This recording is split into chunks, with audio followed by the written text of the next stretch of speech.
Assalamualaikum warahmatullahi wabarakatuh. Perkenalkan, nama saya Prini Sahamdani, NPM 1001001021911 dari Fakultas Syariah, Prodi Hukum Ekonomi Syariah.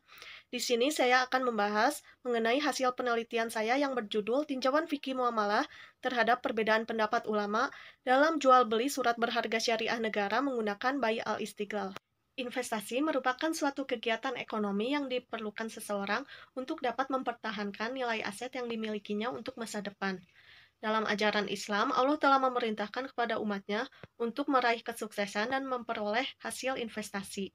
Salah satu instrumen investasi adalah surat berharga syariah negara. Berdasarkan Fatwa DSN MUI nomor 69 tahun 2008, disebutkan bahwa SBSN atau sukuk negara adalah surat berharga negara yang diterbitkan sesuai dengan prinsip syariah sebagai bukti atas bagian dari kepemilikan aset SBSN, baik dalam mata uang rupiah maupun valuta asing. Terdapat beberapa akad dalam SBSN, salah satunya ada akad Bai al-Istiqlal, yang merupakan perpaduan dari Bai al-Wafa dan akad Ijaroh. Akad Bai al-Istiqlal ini masih menjadi perdebatan di kalangan ulama.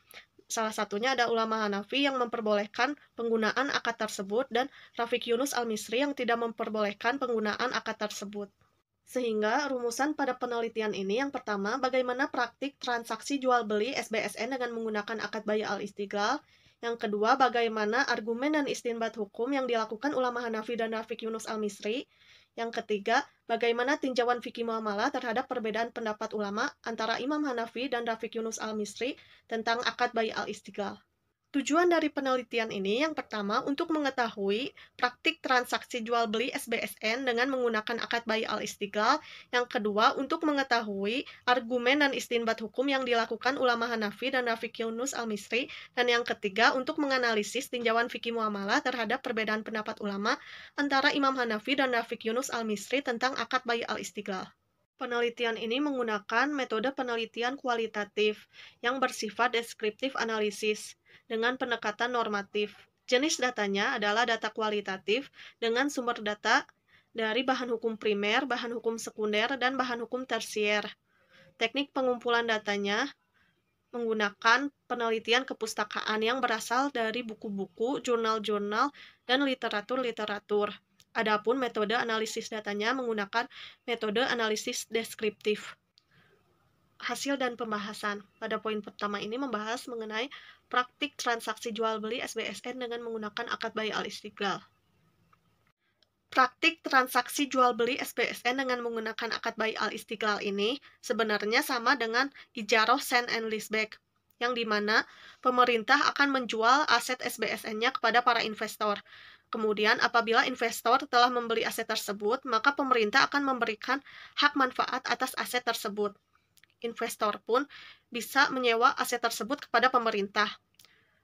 Pemerintah kemudian harus membayarkan ujroh atau imbalan kepada investor setiap bulannya. Saat jatuh tempo telah tiba, maka pemerintah harus membeli kembali aset tersebut dari investor. Poin kedua membahas mengenai argumen dan istinbat hukum ulama Hanafi dan Rafiq Yunus al-Misri. Istinbat hukum ulama Hanafi terdiri dari Alkitab, As-Sunnah, Al-Asar, Al-Ijma, Al-Qiyas, Al-Istisan, dan Al-Urf. Sedangkan istinbat hukum Rafiq Yunus al-Misri terdiri dari Al-Quran, Al-Hadis, dan Al-Ijma. Pada poin ketiga ini membahas mengenai tinjauan fikih muamalah terhadap perbedaan pendapat ulama Hanafi dan Rafiq Yunus al-Misri. Ulama Hanafi berpendapat bahwa Bai al-Wafa yang merupakan salah satu perpaduan dari Bai al-Istiqlal ini merupakan akad yang diperbolehkan. Ulama Hanafi memberikan justifikasi bahwa Bai al-Wafa ini didasarkan dengan istisan urf, sehingga dengan adanya Bai al-Wafa ini, transaksi riba di kalangan masyarakat akan berkurang. Sedangkan menurut Rafiq Yunus al-Misri, Bai al-Wafa maupun Bai al-Istiqlal itu tidak diperbolehkan karena terdapat riba qard di dalamnya. Lalu apabila dilihat dari Fatwa DSN MUI nomor 72 tahun 2008, pada poin keempat disebutkan bahwa pemerintah harus memberikan ujroh kepada pembelinya selama batas waktu yang telah ditentukan. Dapat disimpulkan pada poin pertama bahwa praktik transaksi jual beli SBSN dengan menggunakan akad Bai al-Istiqlal ini sama halnya dengan struktur ijarah sell and leaseback. Pada poin kedua, ulama Hanafi memberikan pendapatnya dengan ditinjau oleh beberapa istinbat hukum agar dapat memperkuat pendapatnya tersebut.